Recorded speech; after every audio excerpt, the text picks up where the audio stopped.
मुंबई महापालिकेकडून 10% तर MIDCकडून 15% अशी एकूण ठाणे शहरात 25% पाणी कपात लागू करण्यात आली आहे. तर दुसरीकडे उन्हामुळे विहिरी आणि बोरवेल अशा पाण्याच्या स्रोतांवर देखील परिणाम झाल्यानं ठाण्यातील अनेक मोठ्या सोसायट्यांना टँकरच्या पाण्यावर अवलंबून राहावं लागतंय. परिणामी सोसायट्यांकडून साकेत येथील पाणी भरणा केंद्रामधून दररोज 75 ते 80 टँकरची मागणी होतीये.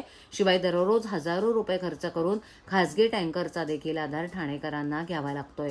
ठाण्यात दिवसेंदिवस मोठ्या प्रमाणावर शहरीकरण होत असून त्यामुळे ठिकाणी राहायला येणाऱ्या नागरिकांची संख्या देखील मोठी आहे. विशेष करून घोडबंदर भागात मोठ्या प्रमाणावर शहरीकरण झालं असून या मोठ्या प्रमाणात मोठमोठी गृहसंकुलं देखील उभारली गेली आहेत. सध्या ठाणे शहरात पाण्याचं संकट अधिक गडद झालंय. सर्वसामान्य ठाणेकरांना टँकरच्या पाण्यावर अवलंबून राहावं लागतंय. त्यामुळे साकेत इथे ज्या ठिकाणी टँकरमध्ये पाणी भरलं जातं त्या ठिकाणी आजच्या घडीला दररोज ठाण्यातील सोसायटींकडून 75 ते 80 टँकरची मागणी होती. ठाणे शहरासाठी दररोज 627 MLD पाण्याची आवश्यकता आहे.